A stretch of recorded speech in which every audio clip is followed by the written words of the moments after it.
One box. A bra. A lie. I can't unsee. Am I the a-hole for ruining my boyfriend's birthday after finding something I wasn't supposed to? Throw away because my boyfriend knows my account. So let's call me Beth, 29 female, and my boyfriend, let's call him David, 31 male, have been together for 6 years.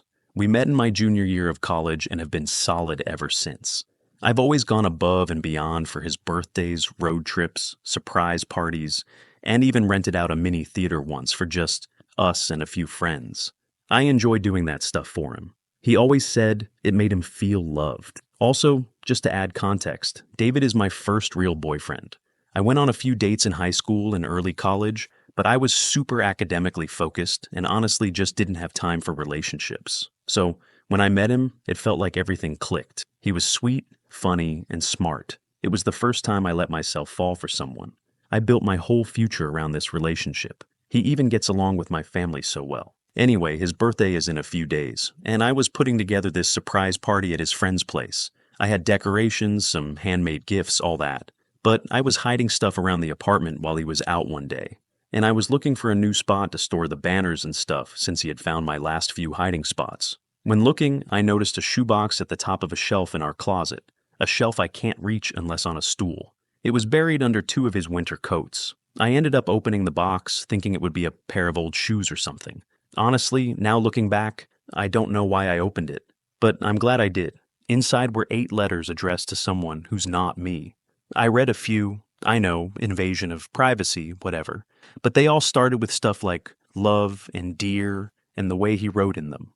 It wasn't platonic. I was shaking, but that wasn't all. Also in the box, a bra that is 100% not mine. I'm a 32C, this thing looked like it would fit someone a much larger size. A pink vibrator, not mine. A fake nail, I don't wear fake nails. A drive-in movie ticket from a local place we've gone once or twice from 3 years ago. I don't remember us going to a drive-in that year. I could be wrong.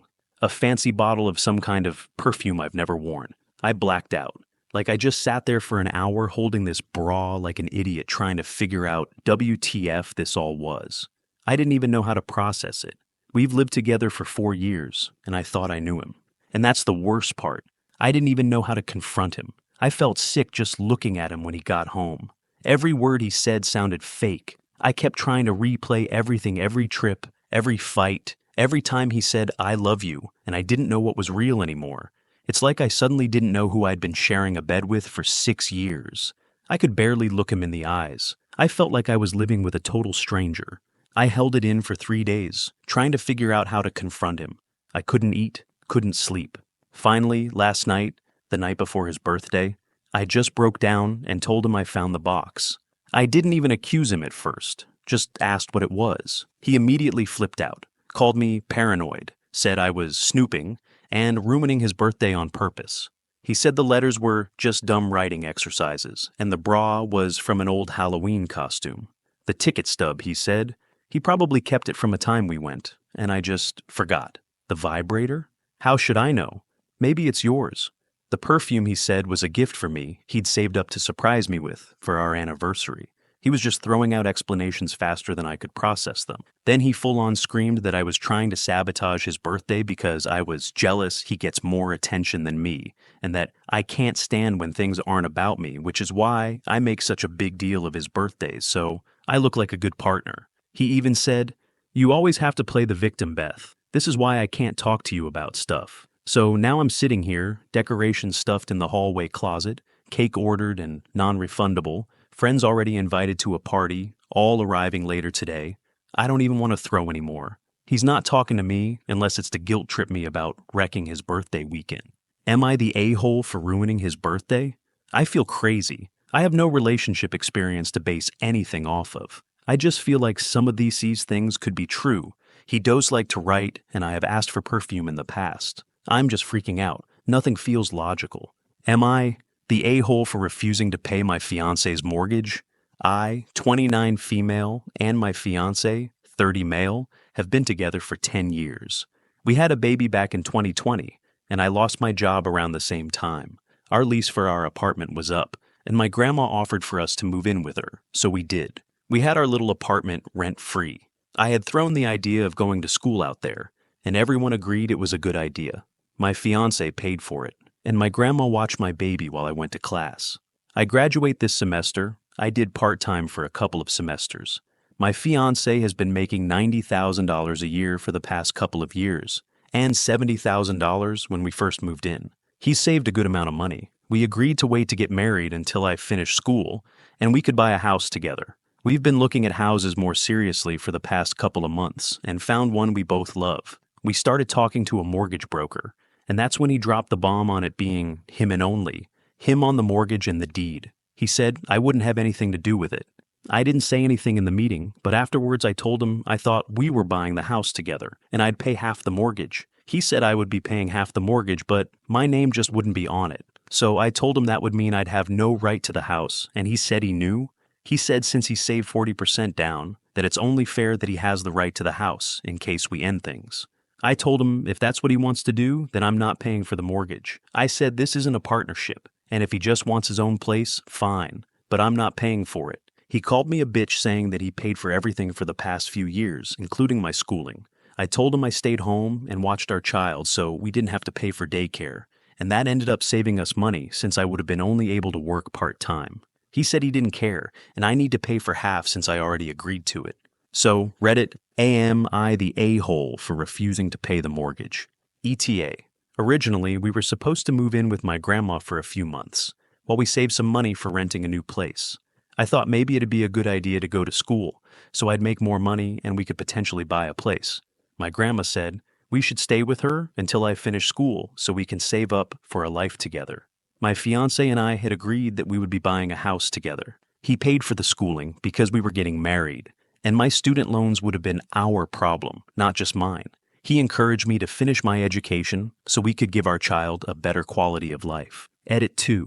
For those of you who say paying for my schooling would be more expensive than rent, my schooling cost $17,000 in total across 5 years. That's an average of $3,400 a year. Update. So first, thank you to everyone who commented. Many of you had great insight and were very supportive. To those who weren't, I got to see a perspective of how my fiancé might be feeling, so thank you for that too. Although some of you were extremely misogynistic. To answer some questions, my grandma offered to give us a place to stay for a few months while I looked for a job. And so, we could save some money. This was the beginning of the lockdown, and no one was sure what the job market would look like. I had brought up finishing my degree, and my grandma offered to watch my baby while I was in class.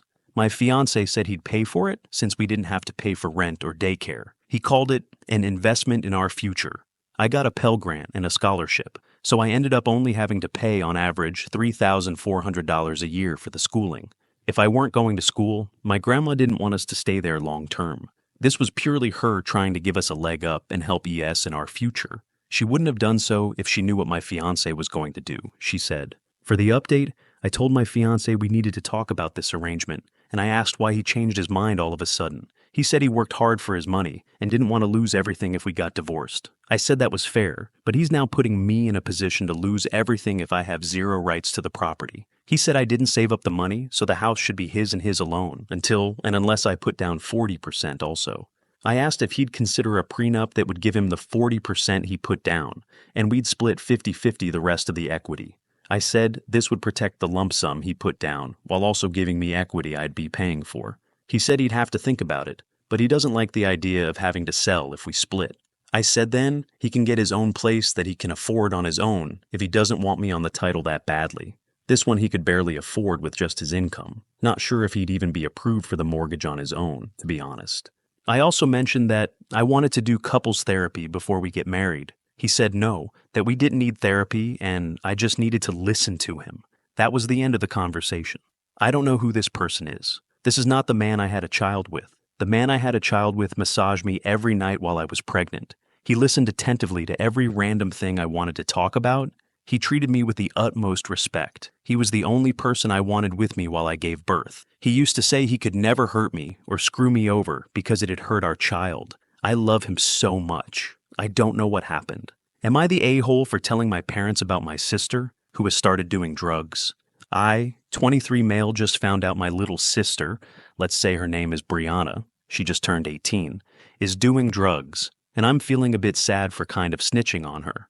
When she turned 18, like 2 months ago, I surprised her with a pickup truck since I'm doing 2 jobs ATM. She was very happy. Yesterday, I dropped by her workplace to surprise her with coffee. Her manager pointed me to the back alley where the employees usually take breaks. I found her doing cocaine. She panicked and tried to hide it, but she ended up accepting it and confessing to me that she's been doing it for the last 3 weeks because one of her friends started doing it, and it started from there. Brianna begged me not to tell our parents because she said it wasn't a big deal. I hesitated so much like I did, but I ended up telling my parents. I only did it because I love her, and I want the best for her. She hasn't spoken to me since then, and I'm feeling really guilty. I've discussed it with my buddies, and they've told me I've done the right thing by telling them, but I still feel guilty. I want to approach my sister and tell her that I only did it for her own sake. Am I the a-hole for doing this? Thank you very much for listening or watching. It helps to support this channel either way. We greatly appreciate it. Please like and subscribe to further support and not miss another story. Until next time, have a great day or night.